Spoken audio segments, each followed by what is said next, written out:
जिंदगी में जो अरे घोरेलू जा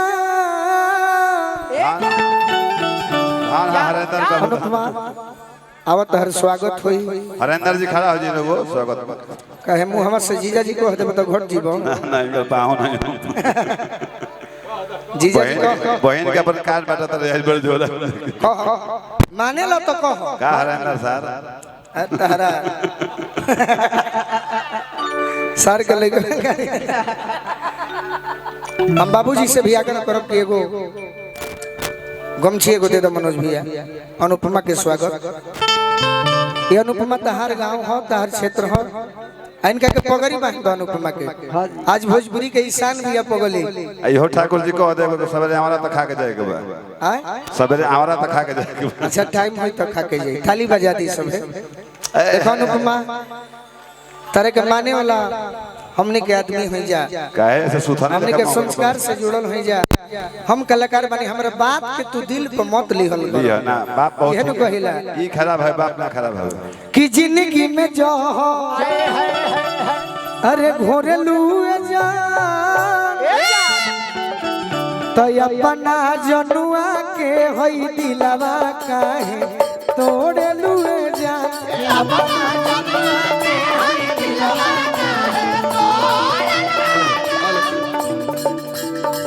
दुनिया कहती है तो बुरा नहीं लगता ना गोलू भैया, अपना कोई कहता है तब बुरा लगता है। बिट्टू सिंह जी तरफ के दूसरा से नाता जोड़े लगे जा ताली बजा दी स्वागत में जोड़े लगे जा कि अपना जनुआ के होई दिलवा तोड़े लुए जा अपना जनुआ के होई दिलवा तोड़े लुए कौन कारण तू करेलू बेवफाई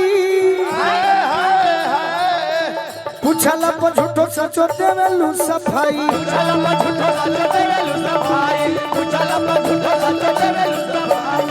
सही में हम ना जननी का सूरज सूरजवा ए सूरज अतन बदल जइबू हो हर जाई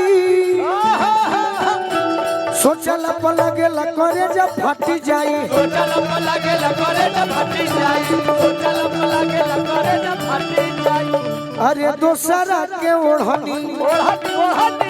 ओढ़ेलू जा तो अपना जनुआ के होई दिलवा तोड़ेलू जा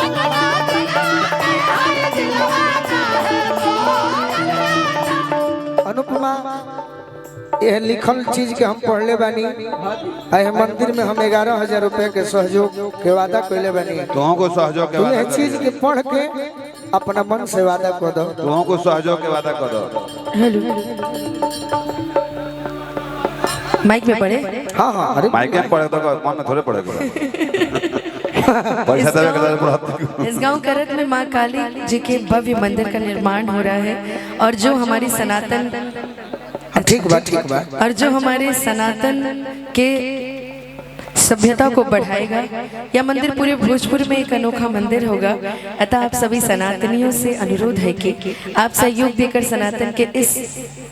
सभ्यता में अपनी उपस्थिति दर्ज कराएं। कातार सहयोग रही बताओ लोग के बीच माइक में बोले के गोलू बोल देले बड़े 11,000 बोलले 5100 कहते हैं बढ़िया 11,000 तो नहीं तू हमरा से बढ़ के कही बड़ बड़ तो भाई कम से कम 20 बाबा का मुंह करबा थी लिखा इतना कह सकते हैं कि जौन भी हमरा से हो सके हम जरूर सहयोग करब। हमार राशि बता के सहयोग ना हुई, हम पैसा बता के ना दे, 1100 हम पैसा 1100 तो ना दे, जितना माई हमके देले बड़ी भतुआ दान लखा चुपे दान कर रउआ खान बता के हम एहसान ना बताई, हम बतौले नहीं की हम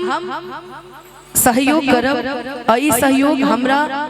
मंदिर के जो भी सदस्य लोग से हाला करो तो कि भाई बताओ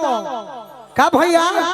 केहू के कहला से जौन थोड़ी होके होई। बता दो। जौन भी होखी हम गोपनीय रखब अपन सहयोग और हमरा और मंदिर के कमेटी की तरफ से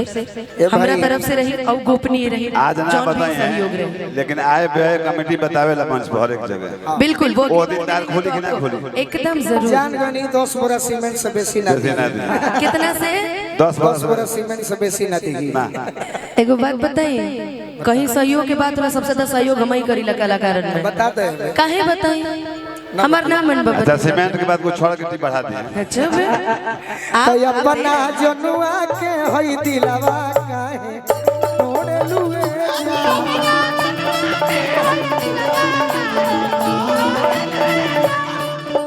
सहिल गम हम जइबू त जा जा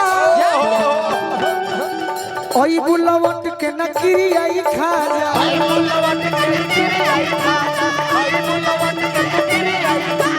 तोहर के यार तो 1000 मिल जाई है दगा कइले बड़ा तू तो हमसे गोलू राजा। जिंदगी में फिर नहीं अरे के करा करा अरे छोड़े लुए जा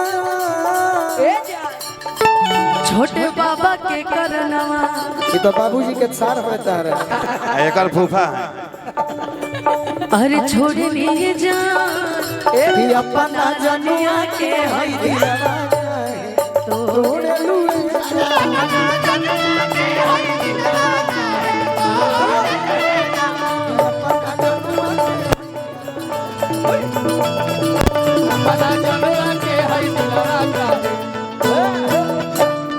अब ढेर गावल हमरा उचित नहीं अगर उनमा खड़ा बाड़ी स्वागत भी हो गइल बा तो हम चाहते हैं कि जे तहर गीत संगीत शुरू हो ये जाए। अब आप 3 गाने गाने वाले थे, ये भी एक हुआ। अरे हम पहले भजन आप गा रहे थे ना, अभी मेरे आने के बाद आप बोले कि 3 गीत के अच्छा बाद मैं आप आपको आपको सुना सुनाएंगे। देती हूँ जाइए बिल्कुल सुनाइए। एक कुर्सी मंगा देता नहीं मंगाई मत दी ही सब है। हाँ मंगावे के है जे बैठ दी एकरा के हम इतना मानी ले